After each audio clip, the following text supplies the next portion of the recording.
bring me to the oil station.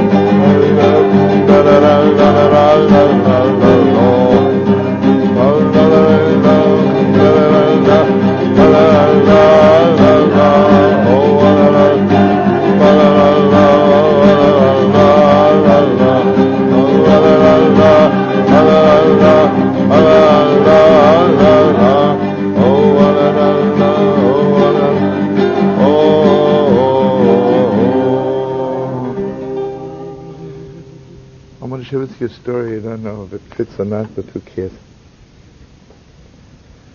See, nothing fits and everything fits. You know, the Yismach Moshe, one of the rabbis, the great-grandfather of the last Satmar Rebbe, great-great-great-grandfather, he waited so much for the Messiah to come. It was unbelievable way. You know, he hired a person, special person was up every night, sitting by the window. For real. Sitting by the window every night and waiting for the Messiah to come. The moment he comes, to let him know. And whenever he woke up in the middle of the night, there was a tumult on the street, he would run to the window, open and say, has he come? He said, no. And before he passed away, he said, God in heaven, if I would have known that he is not coming in my lifetime, I would not have been able to live. So he says, so you fooled me. He says, is it such a great art for you, great God in heaven, to fool an old man like me? You could have done better. He took off. Yeah? But anyway, so he was waiting for the Messiah. And the story is, he said, no, I still want to sing something, that he is the soul of Jeremiah the prophet, you know. Jeremiah was there at the destruction of the temple. See, Isaiah was not there, he just prophesied it. Jeremiah was there. And what kept him going? How can you see destruction without getting insane? He was mamish, like he waited for the Messiah every second, right? Anyway, one time he and the holy Tshuva met. It's a very deep story. He says to the Tshuva, Heilig is the Tshuva, why didn't you bring the Messiah? The Tshuva picked up a spoon, put it from this side to this side. And he says, Starts.Yismach Moshe, believe me, for me to bring the Messiah is as easy as to pick up a spoon from here and put it to there. He said, why didn't you bring him? He says, why? Because before the Messiah is coming, there'll be so much bloodshed.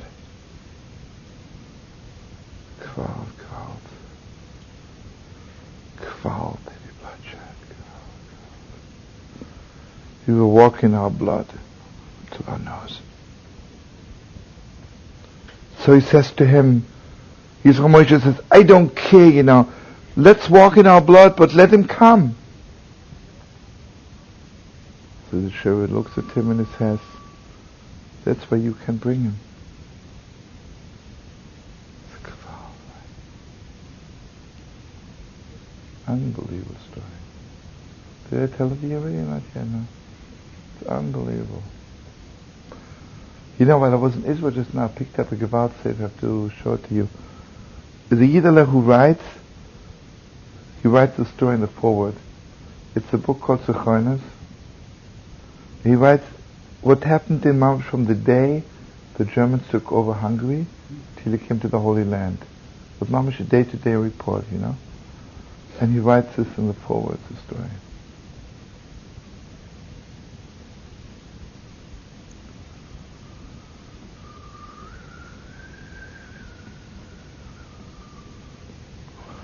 Okay, I want to share something very, very, very deep with you. And since I don't know myself what I want to say, so you just have to bear with me.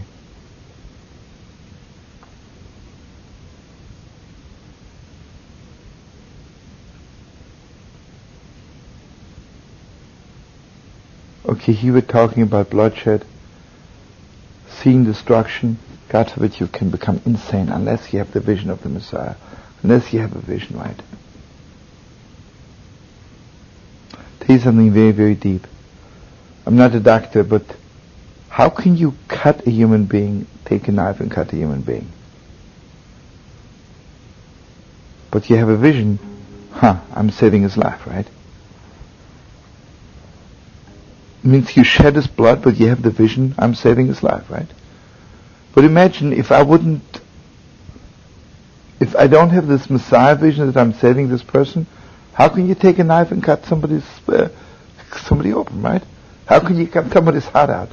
I'm giving him a new heart, I'm saving him, right? Unless you're a murderer, right? But then there's something else. See what it is? I don't want to get involved now in the deepest depths, in former good days, all the great doctors, all the great rabbis, all the great Kabbalists were also doctors. Because basically, in order to be a doctor, you have to have a Messiah vision. How can you be a doctor without having a Messiah vision, right? When you see a person sick, and you really know how sick this person is, you can also become insane, Okay, I'm not a doctor, but imagine if you walk into a hospital, you see hundreds of sick people, how can you bear it? I can bear because I don't know how sick they are, right? But imagine if you walk and you really know how sick they are. The only thing which can keep your sanity, if you have the vision, how you can cure all of them, right? Anyway, basically, I don't want to get off on doctors now, but I'm just telling you this. Do you know that the two greatest doctors among the holy rabbis was the Rambam and the Rashba, And obviously were the greatest doctors in the world, the greatest Kabbalists, but they didn't have time to walk up to you, take your pulse, and, take your blood pressure. It's all cute and sweet, I'm not knocking it. They didn't have time. Do you know that the Rashba saw 400 patients a day? 400 patients a day? And I'll tell you something about the Rashba, was a Gewalt. He believed that a human being has to sleep 8 hours. He almost believed. He also believed that you have to walk 2 hours to be healthy. Walk 2 hours a day. So you have already 10 off, right? And davening, obviously, took a long time. He had a yeshiva, and he was teaching them 4 hours a day. And then, he is one of the great rabbis. He wrote the most books, Tshuvas Rashbas, thousands of Tshuvas. And on top of all this, he saw 400 patients a day. Because at his time, he was the greatest doctor in Spain. He was in Barcelona. From all of Spain and from all over. So, do you think that they took their blood pressure, every person? That means he maybe had half a minute for every person. But he had this absolute vision. Woke up to, you need this, you need this, you need this, you need this, right?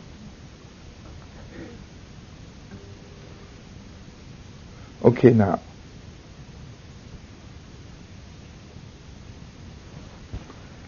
Let's turn it to the other side of the coin.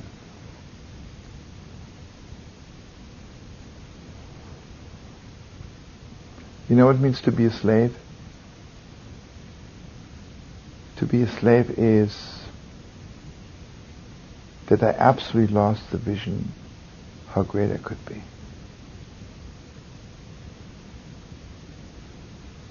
How holy I could be. And since I'm like a little cosmos, because basically, I'm sure it's clear to you,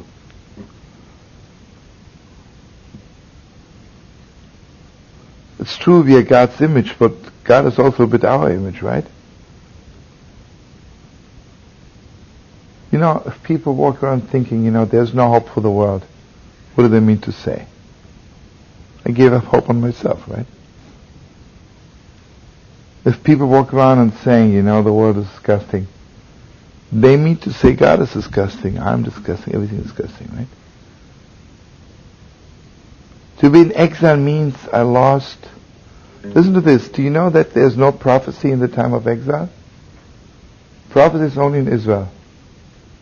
Because the moment you're in exile, you have no prophecy anymore, right? You lost the vision. God forbid. Okay, what's Pesach night? What's happening with Pesach night? Pesach night is in Kabbalistic term called Mochin de Gadlus, Mochin de Gadlut. Suddenly my mind, blew my mind. I know that I'm capable of the highest. That doesn't mean I'm there yet. I was not on Mount Sinai yet. I'm not in Israel yet. And you have to realize something else. You know how the redemption began? Not by walking out of Egypt. This was a second step. The redemption of Egypt began, I'm still sitting in Egypt, and I'm eating the Korban Pesach, right? And that night I'm sitting with my family, and again here I don't want to tell you bad things, what the Egyptians did.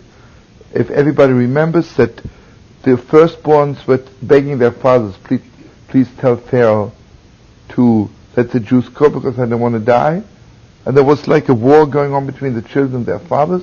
They were killing each other. Killing each other. Simple as it is. The parents say, if Pharaoh says you should die, it's a great honor to die for Pharaoh. He says, I'm not interested in dying for Pharaoh, you know? I mean, you could just visualize it could happen today, right? The fathers say it's the greatest honor to die for Pharaoh, right? Pharaoh's God. You say, no, I'm not interested. You know, it's an unbelievable thing. It says in Tehillim, Lemake Mitzrayim Bibchoreim. It doesn't say he killed the firstborns of Egypt. He killed the Egyptians via their firstborns because they were killing each other. Okay, just think of it. The Jews were in their houses and nobody was permitted to go out. God said them to stay inside. All of Egypt was mamish people killing each other, right? Parents and children killing each other. And here we were sitting with our family, with our children. Everybody knows Seder night is mamish so holy. And I just want to bless you really, from the deepest depths of my heart, all of us. We should have a little taste in Pesach. Gewalt is it. Gewalt is said something, right? Gewalt is said holy. You know, whatever you can do in thousands of years, you can do in one night. You can do in one night. You see, on Pesach, I had absolutely nothing to do with petty things. It's Mochin de Gadlus, you know. Absolutely. You see, on Purim, the level is, my head is not a vessel yet for that highlight, so I'm drunk, right? And just the inside of my heart is a vessel, deep, deep inside. I'm lying under the table drunk, and inside of me I know Gewalt, there's something very holy going on. On Pesach, my mind is a vessel for it. Mochin de Gadlus. For one night. For one night. For one night. And you see, whatever, and I don't want to say anything bad, but it's heartbreaking. Or whatever you can reach in your lifetime in holiness, in depth, this is what you experience Seder night. And then sometimes you see people sitting there right by your Seder in the lowest exile. I'm not asking you to be holy all your life. I'm not telling you. It's not Mount Sinai. Mount Sinai tells you have to do everything all your life. I'm not talking about your life, just tonight. Where are you tonight? What level are you on? What level are you on? And here I want you to know that again the same thing. If you remember, Saturday night we were talking to 4 children. The wise, the wicked, the stupid, and the impossible. And again, I don't want to get involved now. This is a very bad translation. This is a real anti-translation. Because Al-Pi Kabbalah, Al-Pi Chassidus, according to the high, it's just the other way around. The lowest is the wise. He thinks he knows everything. He's lost, right? Intellectually thinks he knows everything. Has a few PhDs hanging on the wall. He is in real low exile, right? Trying to get him out of there. The wicked is less in exile, but he's also in exile. Then comes the tam, means the one who's whole. Not stupid. Mamish whole. Any Yedei Lishel is, he can't open his mouth. Gewalt, he is aware how holy everything is. You know, let's put it this way. Tell you as an example. Imagine I'm taking 4 people to the holy wall. I'm taking the intellectual, gives me a speech exactly when the wall was built, and about archaeology, he knows everything. It's cute. Give me the speech, but when you talk by Rockefeller Center, not by the holy wall, right? He's an exile. He's not standing by the holy wall. He gives a lecture at the university, right? Then comes the wicked. He says, I want you to know this holy wall is a fake. It's a Zionist conspiracy, like he says. It's not the holy wall, the holy. He's also in exile, but maybe a little less, because then comes the person who's not saying, God, it's the holy wall, right? And then comes that person who doesn't say anything. Can't open his mouth, right? God, it's the holy wall. He can't even say that, right? Because he's aware. So it says, Ad Psachle, only God can open his lips. But let's assume the translation like the world. But there are 4 kinds of people in the world. What happens to me Saturday night? How am I getting out my own child from exile? And you see, the deepest depth is that, you know, friends, today psychology knows a little bit, but this is what our holy rabbis, what Moshe Rabbeinu told us 3,900 years ago.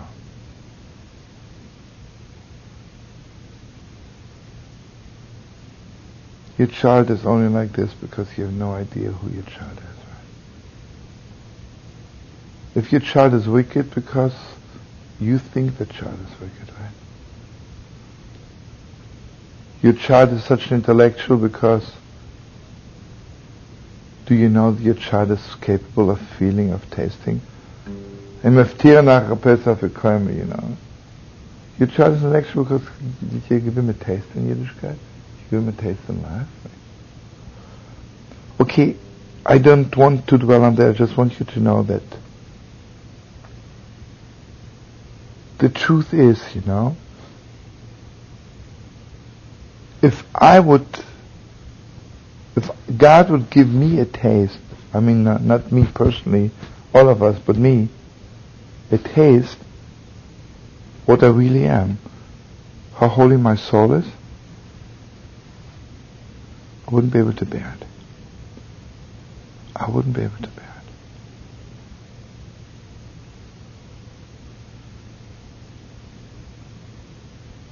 it. Seder night, it's mamash a gift from God. It is mamash a gift from God. Seder night, I'm getting mamash taste. And let me tell you something deeper. If I would really know what God is all about, if I would have the faintest taste of what God is all about, wouldn't be able to bear it.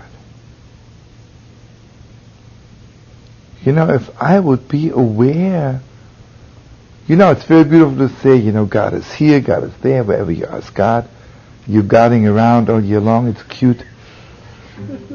But for real, are you mamish aware there is one God? I remember that I once saw this professor talking about God, and he was chewing the hamburger and was talking about the oneness of God. And I mean, it's, I'm not knocking it. It's better than he sits and telling a dirty joke. He's already on a high level, right? But remember the Rabbi Rab Zusha one time asked that, please, let me be aware of your presence like an angel. And he realized Mamshi is losing his mind. He realized he's getting crazy, he can't. So he was begging God, please take it away from me.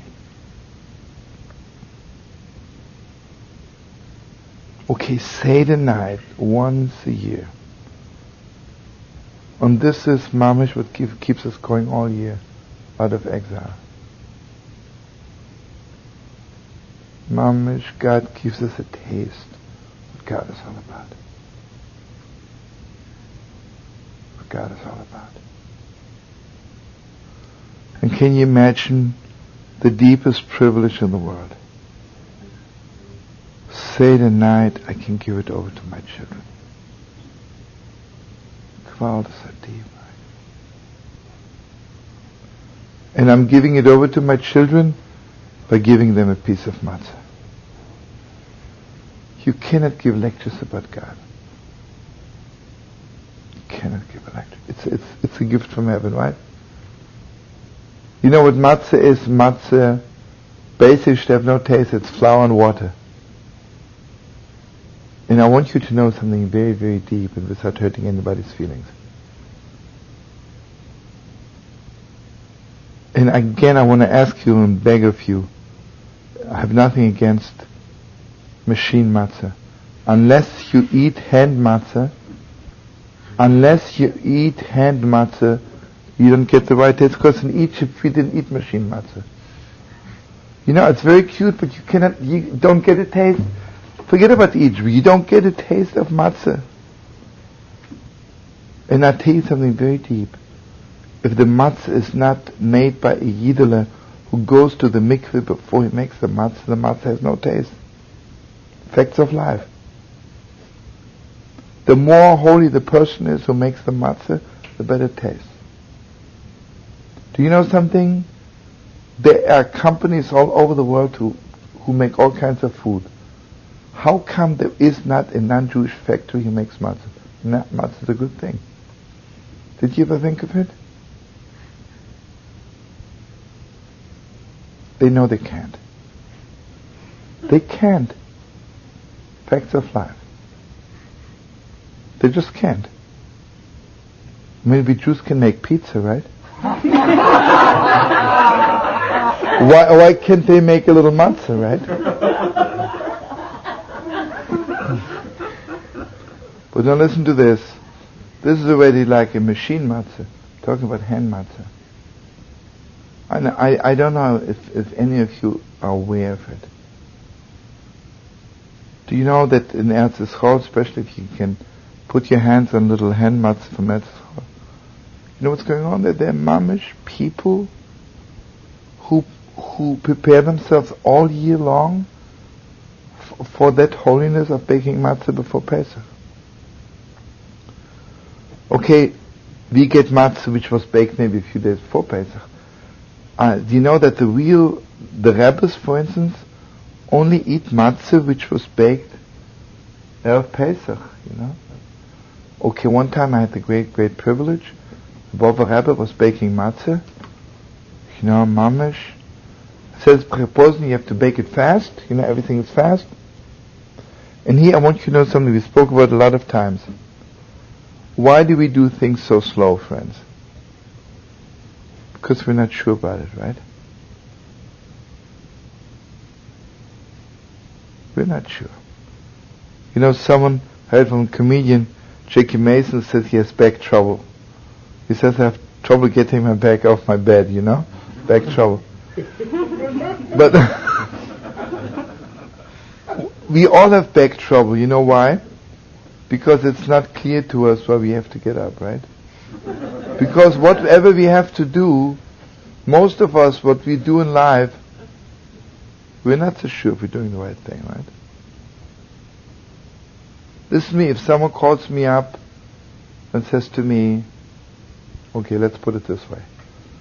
I'll walk up to Nancy and say, listen, get me fast $1,000. I have to go to Bermuda. You know? Let's say. She thinks crazy. I should get up and give him $1,000 to go to Bermuda?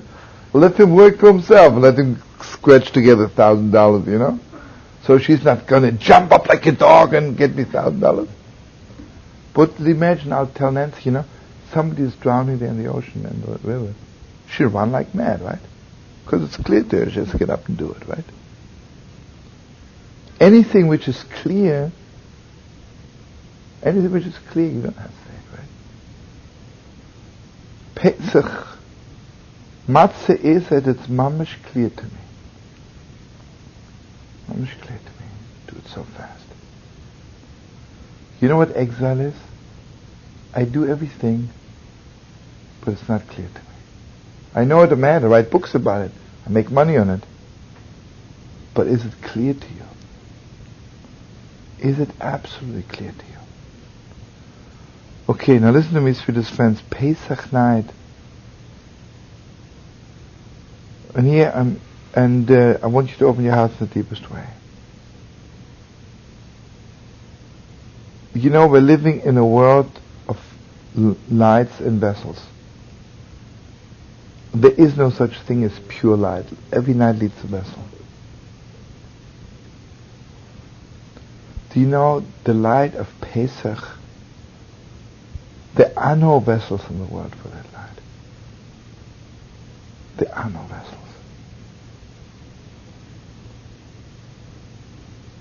The only vessel for that great light is matzah. It's a gift of God. Why should a little water and flour be a vessel for this unbelievable light? The whole Seder night is mamish beyond us, beyond. A light is coming down into the world because only God can take you out of exile. And you know, exile is not, I'm a slave, I walk out of slavery. Today, freedom now. That's kid stuff. It's not even kid stuff. This is not what we are talking about. You know, I don't want to knock it. Some rabbis got together and they decided to put in the Haggadah a little Khalid Gibran and something else. This is cute for Wednesday afternoon for an Hadassah meeting, right? You know what the Haggadah is all about? I want you to know, I'm sure you remember it, but if not, I'm telling you now. The Haggadah was composed by Elijah the prophet. Because those words, hey brother, I'm just talking about Elijah the prophet and you open the door, brother. Hey brother.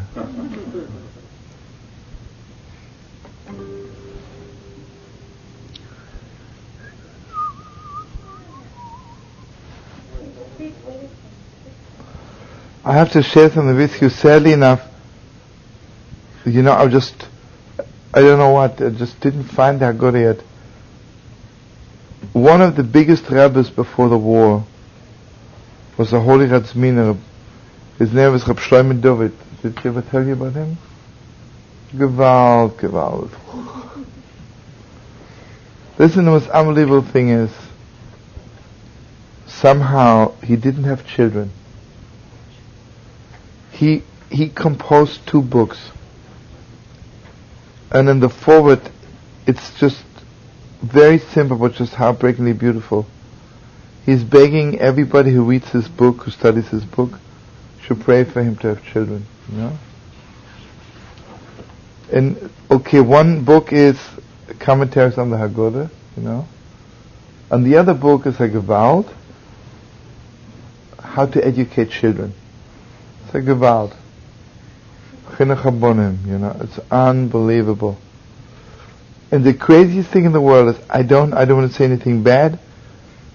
I can't find those 2 books. I know someone must have borrowed from me. And I can't, it's heartbreaking. Bless me, I should find it again. It's absolutely deep stuff. Especially when it comes to Chinuch Habonim. I spoke to Zan one time, someone has translated, it's just a deep. And you know what's so beautiful about it? It's not how to teach your child, discipline and this. That's kid stuff, right? Not even kid stuff. The question is, how are you giving over to your children this deepest depths? How are you giving over to your children the deepest depths which your forefathers gave over to you? Until this very day you don't know how they gave it over to you or when they gave it over to you. But you must have gotten it somewhere, right? Because otherwise you and I wouldn't be sitting here, right? And he, mamash, the whole thing is based on one little Zohar Kodesh. Remind me, I should get it for you now to school, Yeah. The book is called Tzemach Menachem.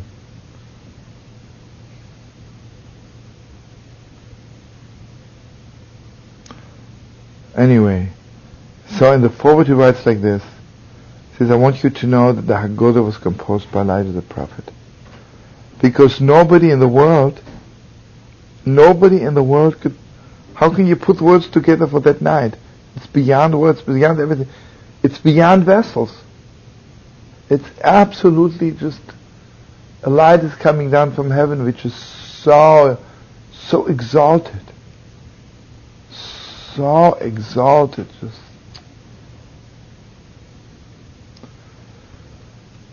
Friends,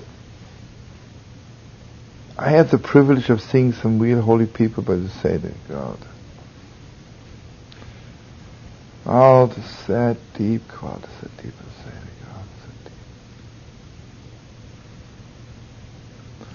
Seder. Okay, now listen to this.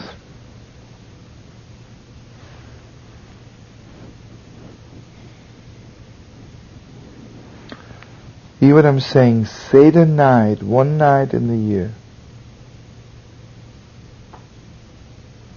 It's as a gift from heaven, if you want to again. If you want to stay in exile and look at the plate, if the lokshen, if the soup is good, it's your choice, right? But if you're with it. One night a year, God takes you out from all the boundaries. And you can experience yourself, your children and God, what they really are. What it really is, Gewalt is het holy. Gewalt is het holy. Suddenly the whole, everything looks different. Different is not the word, right? Gewalt is so deep, Imagine, just on the deepest depths level, Imagine, I think all year long Pharaoh is my master. When it's clear to me there was one God. Pharaoh is my master, you crazy. Pharaoh is my master. What are you talking? I have no master, only one God, right? There is only one God. Or someone comes to me and tells me, listen, your son, the teacher calls me now, your child has problems. I look at the teacher. Well, what do you know about children, or what do you know about problems?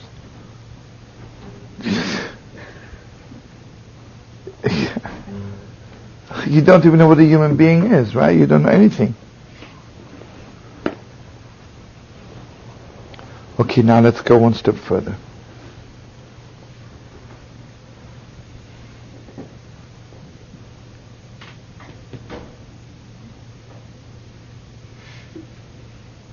But regardless,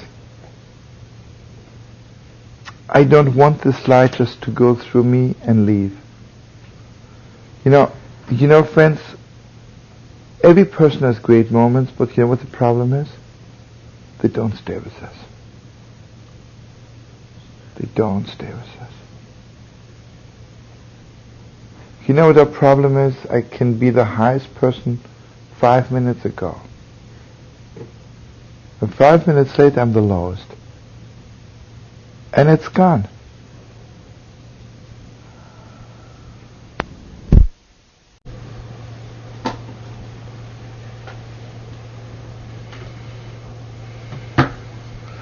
You see, if I give you a box of candies, you eat it, and you remember or you won't remember.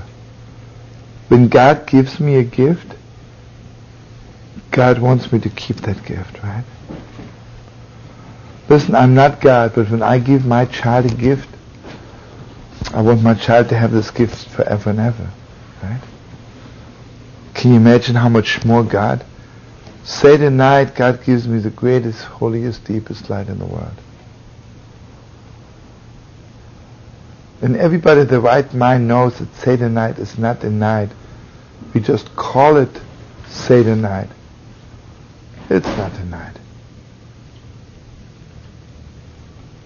You know, and the prophet says, "V'hoyo la'es erev hi'ar." It will come to pass. V'hoyo la'es erev, it will be the time of evening. Here you are, there will be a great light. You know, Seder night. Seder night is. Now listen to this. We are reading the words of Elijah the prophet, right? Every word was composed by Elijah the prophet. And the light is shining into us in the deepest way. How are we keeping it with us? So we are doing two things. First of all, you know, the matzah we are eating, mamish becomes part of my body, right? I'm eating it.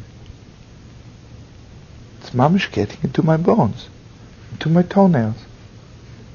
It's not a little speech by Moshe Rabbeinu. You know, even Mount Sinai was a speech, even a God speech. So I could walk away and make a golden calf. Seder night. Seder night, you have to realize one thing, friends. We were never slaves again. Yeah, you can put me into chains. You can put me into Auschwitz. But we are free people. That means the inside of us is untouchable. Now how do we get this? But two things are happening. I'm eating the matzah, and I want you to know the matzah is so holy. You know, the spiritual vitamins of the matzah. Matzah mamash, God's freedom is getting into you. That it's clear to you. And you know, the question is not if you know that you have a master or not. It's also kid stuff. The question is, do you know what God is all about? Do you know what you are all about? Do you know anything? And you see what, I don't know if I make myself clear.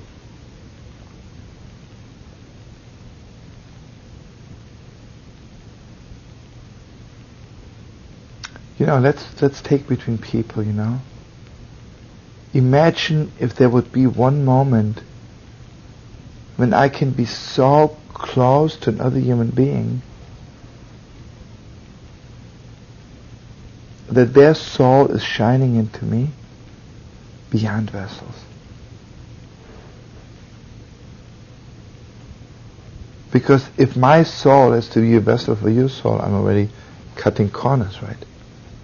Because you're you and I'm I, right? But imagine if I could become a vessel just for your soul. Come on, right? Can you imagine if my soul, my head, can become a vessel for God's light. Okay, now listen to this. Our holy rabbis and their utmost holy prophetic minds and prophetic visions. You know what they did for us? Because it's not enough that the matzah goes into my kishkes. You remember Rav Nachman says the greatest obstacle in the world is our head. You know, it's crazy. The greatest gift God gave us is our mind. But our mind is most of the time the greatest obstacle in the world, right? Who puts us into slavery? Our minds, our heads, right? Who breaks up marriages? Who breaks up friendships? Who makes me yell at my baby when it was wrong? My head, right? Not my toe. My toe is okay. It's my head, right? Okay, now listen to this. On Pesach, I'm going out from Moichen the Katnus to Moichen the Gadlus. I'm going out from my petty mind, and I'm entering the stage of a great mind. Moichen the Gadlus. So listen to this. And here I want you to blow your mind. It's so deep.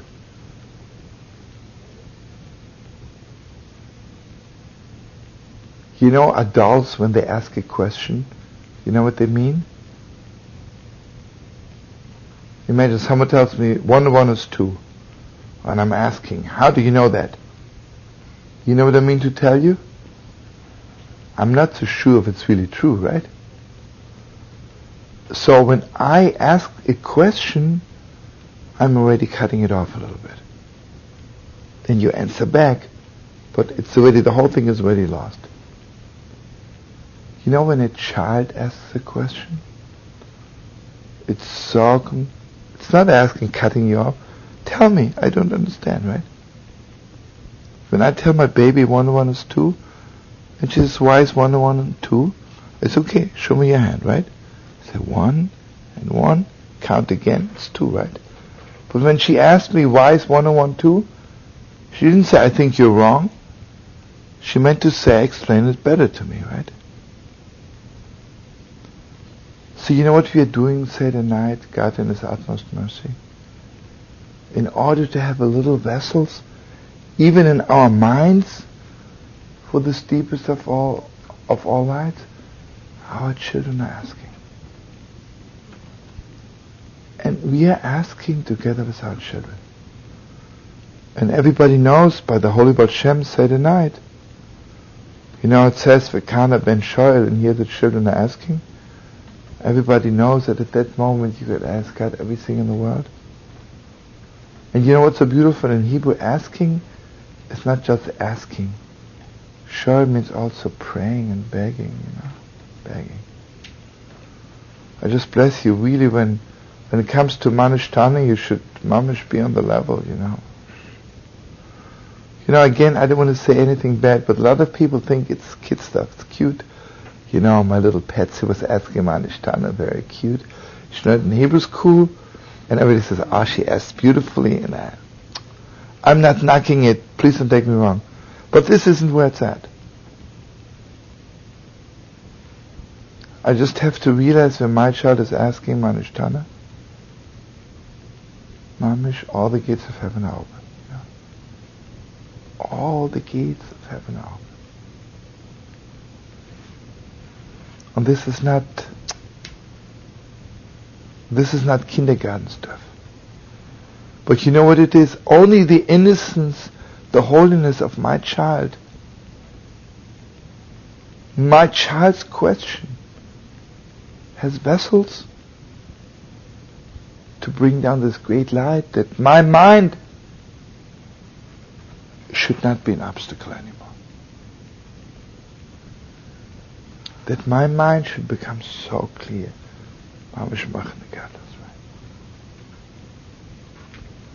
And you see, I want you to know, sure, we're sitting by the Seder, we're doing tshuva. Sure, I'm repenting, sure, I'm returning to God. But can you imagine if I would sit by the Seder and would say, God, I'm sorry that there is a... How petty. It's very beautiful, Yom Kippur, I'm not knocking Yom Kippur. But this isn't what's happening Seder night, right? This is not what's happening Seder night. Seder night is mamash machen godless, right? And here I want you to know something very deep. Imagine I would love somebody so much. And they would tell me, I'm sorry, and Tuesday I was bad.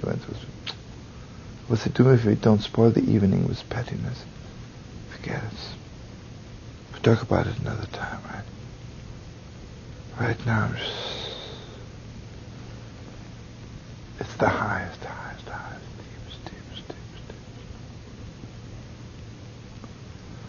I remember one time, I had the great utmost privilege. Deepest privilege in the world. There was one Seder in Bobov, the Bobov Rebbe walks into the Seder, and whatever you think, you blow your mind on Purim, by being drunk. Pesach is something else, Mamish, your mind is there. The utmost thing, you're so complete, you're kishkes, you eat matzah. But the words of the Seder, the words are so holy. Mamish, lifts up your mind to the utmost, whatever you can reach perfection in this lifetime. This is where you are Seder night. And because, and now I want you to know one more sweet thing. I want to bless you and bless me back. The truth is, I cannot give over my children that there's one God unless my soul is completely shining. Unless I am on this high mind.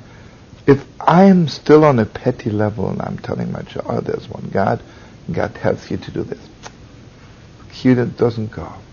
It has to be Mochen the Godless. This high, absolutely highest of all minds.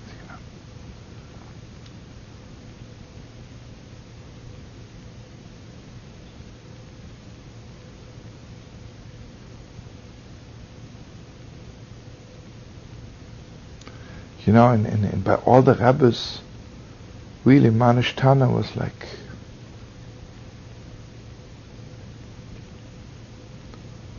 and again, it's very, very holy. All the children have to ask, because you never know. You never know who's reaching the highest. You never know. And the way it's supposed to be done, the children asking, and while the children are asking, you ask with them. And then all the adults, after they hear the way the children ask, you learn from them how to ask. And then everybody says it again, what's going to be with me? What's going to be with all of Israel? What's going to be with the world when we're going out of exile?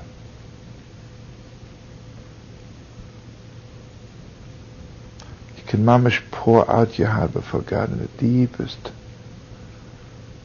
most deep way.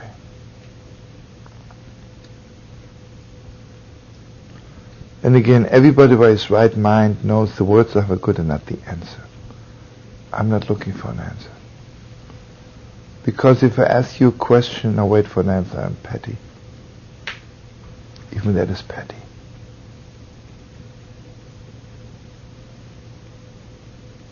You know something, when my child asks me a question, I'm so glad with the question. It's so beautiful. With the answer. So basically what we're doing, I'm not answering my child's question. Who am I to answer? You know who's answering the question? Elijah the prophet when he walks in. Because if I think that I can answer my child's question, Kvada my petty, Kvada my small cream, right? Means I don't know anything, right? I tell my child, I just got this book on basic Judaism, let me explain to you. It's cute for Tisha B'Av, but Pesach night, what are you talking about, right? What are you talking about?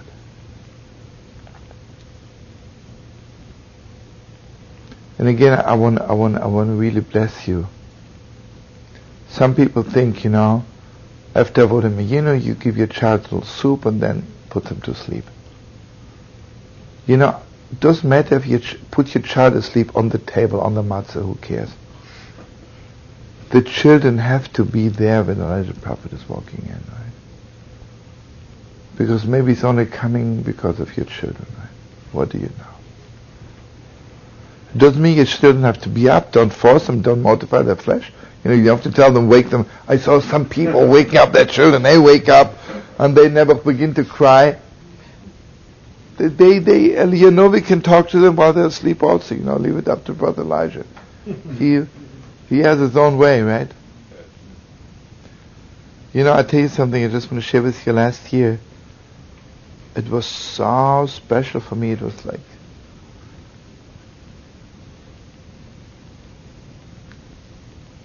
I had the great privilege, I was holding my daughter in the shomra. She was fast asleep, She was fast asleep. I carried her down, and people brought me a chair. I sat down, my shul outside. We're there for 2 hours, Just couldn't leave. It was so... I'm telling you, everyone was there, Mamash. And Mamash knew we came, it was... Remember in Toronto that night when we walked out, Again, I just want to tell you in case you don't know. It's not someone opens the door for Elijah the prophet, and while he's walking in, you pour the wine, and someone's laughing. Did you see him drinking from the wine? I've seen those stupid yentas. Say, there's less wine in the cup now. I saw him drinking.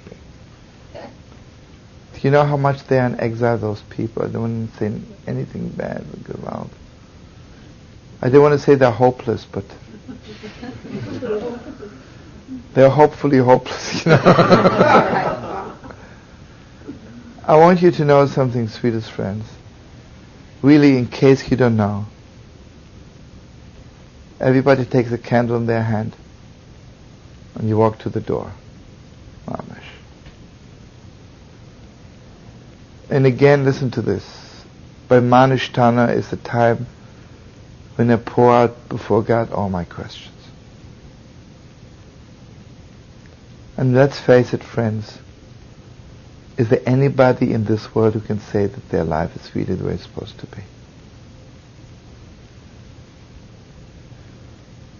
If we look around, they're living in a broken world. They're living in a broken world. Gewalt is a world broken, right? Gewalt is a world enslaved, right?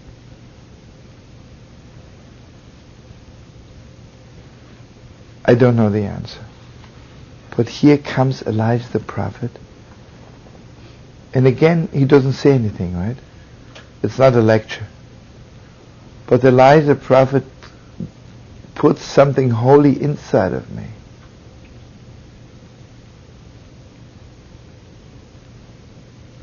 Suddenly the question disappears, Realize Gewalt. Gewalt, God knows everything, God knows best, right? And not on the level of a speech, of a little preaching, God knows best. I hate those speeches. Imagine somebody's in pain, I'll tell them, listen, God knows best. So, I'm glad you're in pain, because He knows best. This is absolutely stupid, right? This is everything Yiddishkeit hates. What do you mean somebody is in pain and you give him a speech about God? I remember one time a person came And his mom is crying, you know. So someone started talking to him about God.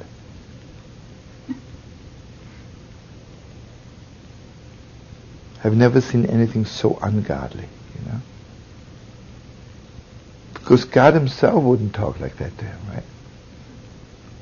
You don't have to be better than God, right? I mean, when I pray to God, apart from others, God says, listen, do you know who I am?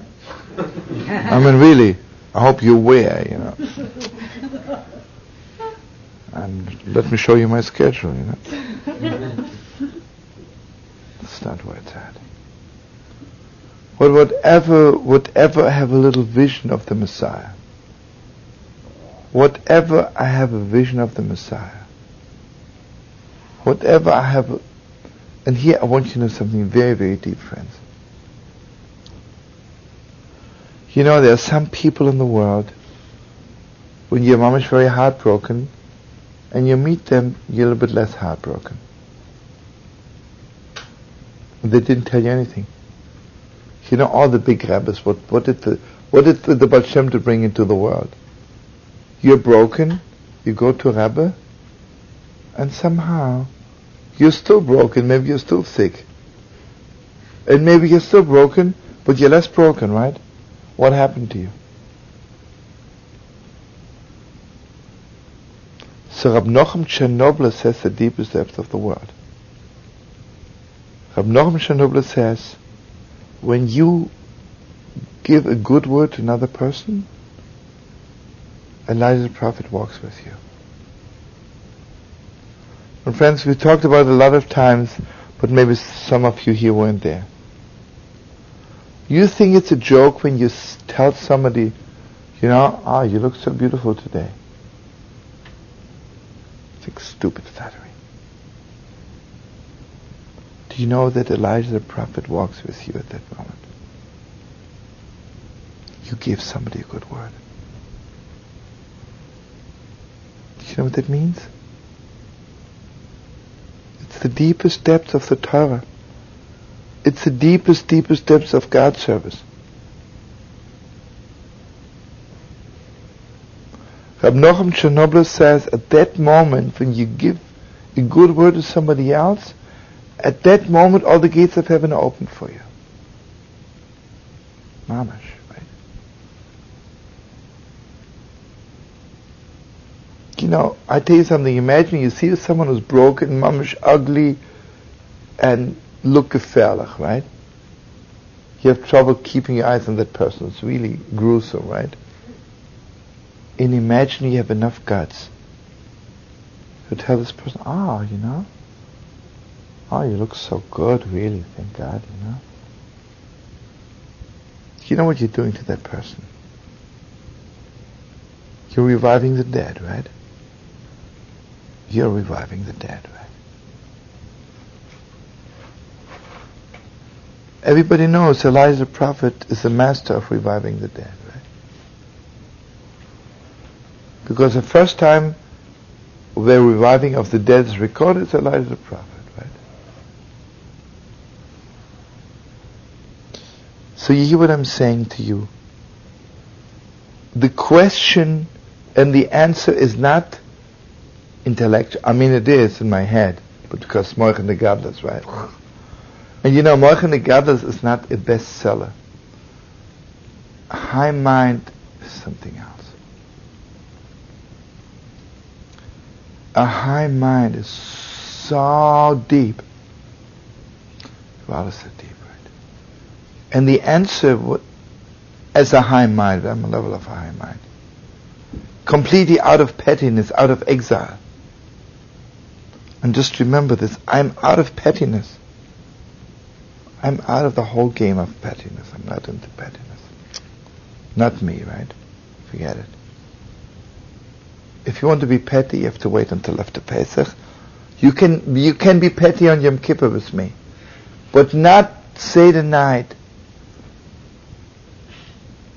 And again, I want you to know something, please, and I want to bless you and me. Sometimes people sit by the Seder, Mamash, God should bless us, we should, Mamash, sit on the level of Moich the Gadlus, right?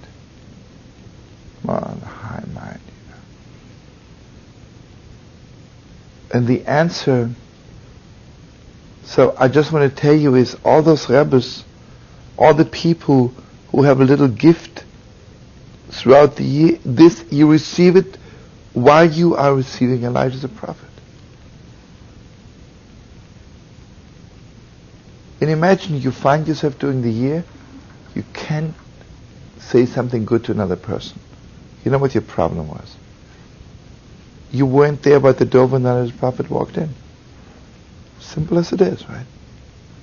This is the time when you receive the power to revive the dead. And I don't mean answer on an intellectual level. You know, if someone is broken, you give him a little answer. Take away the brokenness. You see, the way you answer questions in heaven, not you answer, suddenly there's no more question, right? The question disappears. You know when the Messiah is coming?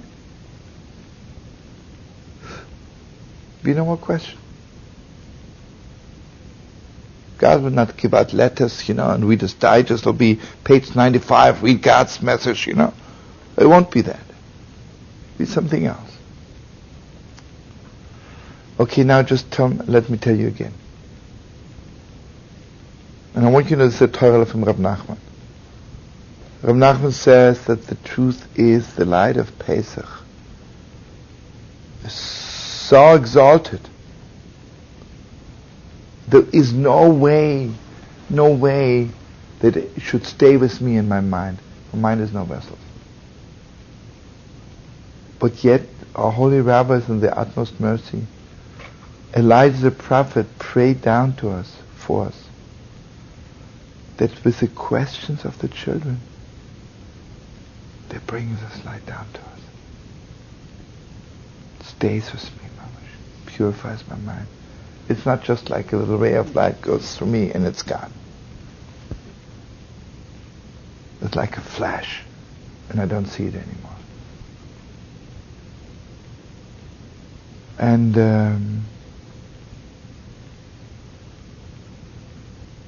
everybody knows by the big rabbis it was not only children asking parents and children. Very, very holy wife asks their husbands their wives, Because the deepest closeness is, if I can ask you a question like a child, why is 112? Not I'm asking you at Columbia University, why is 112? Cutting it down, doubting it, thinking maybe it's wrong. I'm not doubting it. No, it's true. Please make it shine into my head. Put it into me, right? Please put it into me. And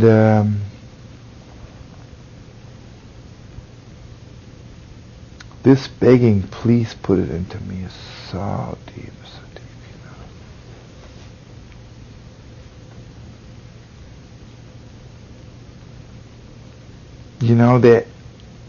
the Ishbitzer puts it, and I don't know if you learned it already, but it's so deep.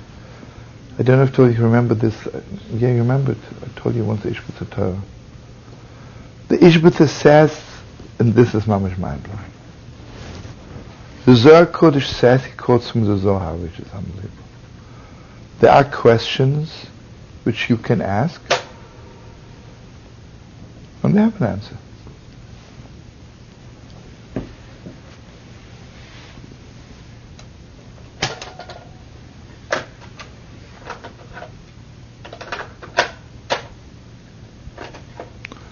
Okay, there are questions which you have a right to ask, and they have an answer. Then there are questions you have a right to ask them, but they have no answer. Then there are questions which you don't even have a right to ask.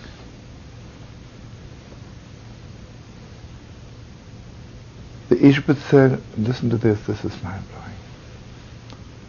The Ishbitzer says that Seder night, I'm asking those questions which I don't have a right to ask.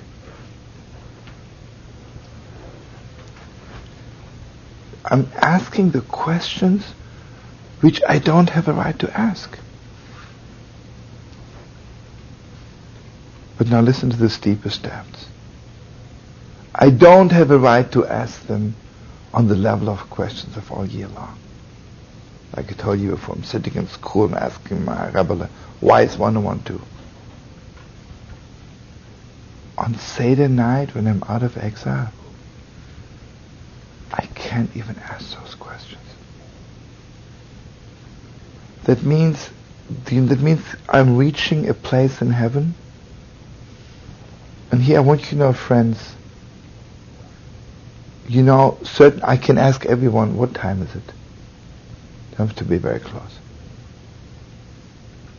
Certain questions I can only ask somebody I'm very close to. Then there are questions I can't even ask the closest person. I want you to blow your mind over it. Seder night, it's so deep. And here I want you to know, again, it's clear to us. The words of Manishtana, you look at English and you think you know what it says. It's composed by Elijah the prophet. We don't have the faintest idea. It's deeper than the deepest depths of the world. Do you know where our children are touching us in God when they're asking Manishtana? It's asking questions which we can't even ask. Because you have to be so close. You have to be so close. And again, in this world, we're not that close you can ask it. Seder night we're that close. Seder night we reach that Gewalt is set. It's so awesome. It's maybe even too awesome even to say this Torah.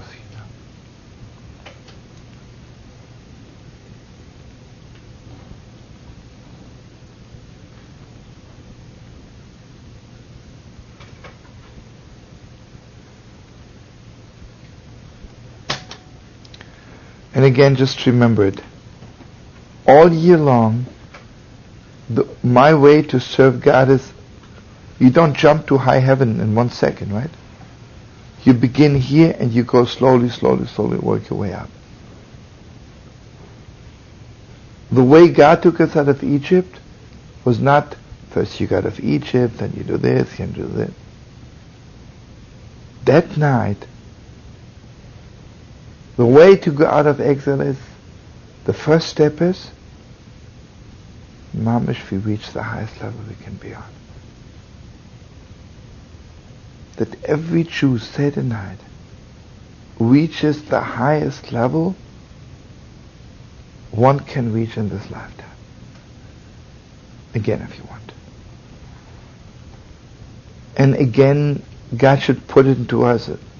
We can give over to our children that their little souls should experience for one night, for that moment, whatever they can reach on holiness, on sweetness, on beauty, and exaltedness in this lifetime. And again, Seder night, we're so close that Elijah the prophet made words for our children to ask questions which you cannot ask. And again, definitely has no answer. And Elijah the prophet is coming after the end of the Seder, and he is answering the questions which you can't even ask.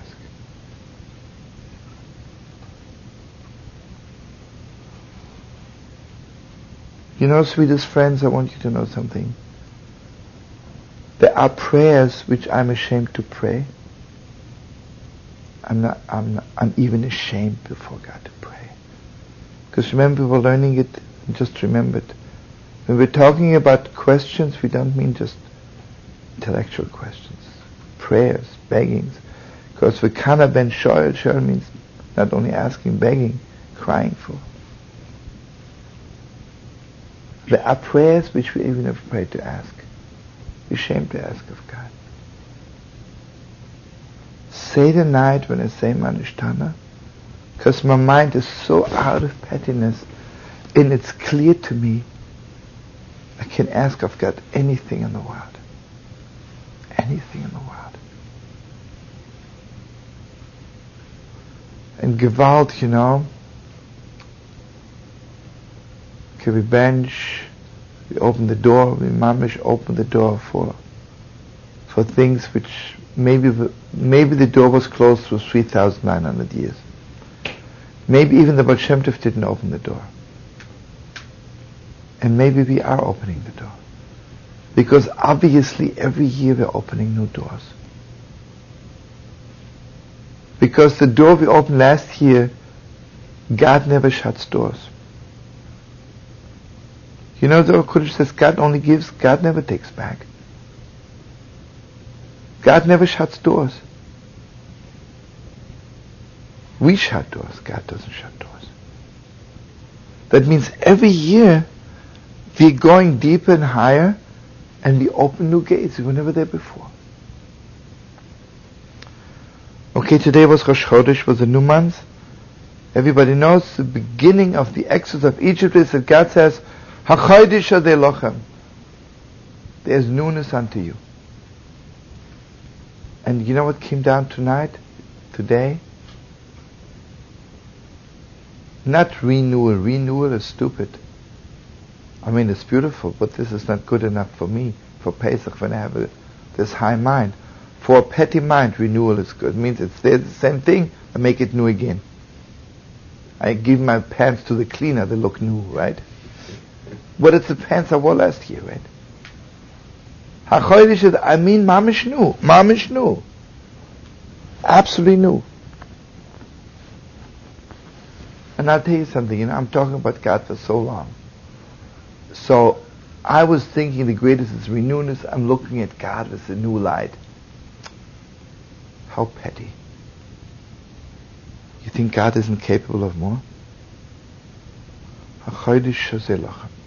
Okay, I just want to share something with you, and then we'll have to make a little stop, which is just so beautiful for everyone to know. You know, we have 3 fathers, Abraham, Yitzchak, Yaakov. We have 12 tribes. Pesach, Shavuos, Sukkot. Pesach is Abraham, Shavuos is Yitzchak, Sukkot is Yaakov. Then Rosh Chodesh is for the 12 tribes, right? Everyone. And Nisan is the tribe of Yehuda. Because Mashiach is coming, a little bit Mashiach, right? Tzias Mitzrayim was on the level of Mashiach a little bit. Now listen to this. You know what a person needs most? I need so much what is old. Gewalt do I need what is old. Gewalt do I need it. You know, friends, imagine I could bring you a book. Imagine I could bring you a prayer book on which your great-great-grandfather 300 years prayed from. Get into you, right? So then I would say, listen, forget it. I just have a new print now. Birnbaum translated the prayer book. Here, it's a beautiful print. Which one would you take? Honestly. Oh, this is beautiful print. Thank you very much. Me, you're giving me a prayer book of my grandfather who prayed from this book 1640? And you can still see the pages are still wet with his tears? I want that siddur, right? I want that old siddur, right? Okay, so there's an absolute need for the old, right? You know, imagine I walk up to a lady and I'll tell her, listen to me, I have here a candelabra, just made in Jerusalem by Bezalel, most unbelievable. Or I can give you a little menorah from your great-great-grandmother who kindled lights with this in the 11th century. Your grandmother. So I said, let's look at it. This is a piece of art that Salah just made last week, and this and all thing. Forget it. I want this old thing, right? So Allah said holy. And imagine this lady, when she would take the Betzalel menorah, she wouldn't shiver when she kindled it. She'll kindle the one her great-great-grandmother kindled. She'll shiver, right? Okay, now listen to this. But you know something? I also need new stuff. I mamish need new stuff. Okay, now open your hearts in the deepest way. Avram, Yitzchak, Yaakov. So fix it fast. Okay. Avram, Yitzchak, Yaakov is the old stuff, our foremothers. The children is the new stuff. Now listen to this.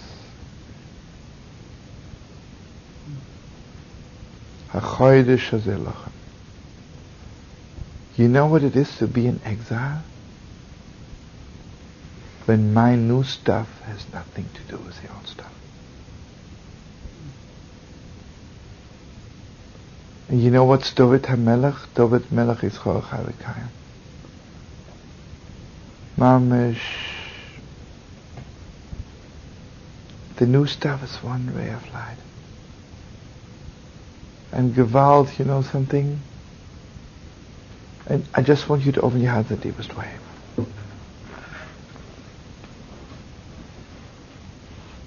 Here I told you that going out of exile is that I mamish experience the highest I can reach in my lifetime. But this is not all. There has to be one more thing. Can you experience this utmost light when it's not there yet? You know how we went out of Egypt by feeling it, but what was the message? God says, I'm showing you the moon, just one ray. It's not shining yet. It's a new moon. Just one ray.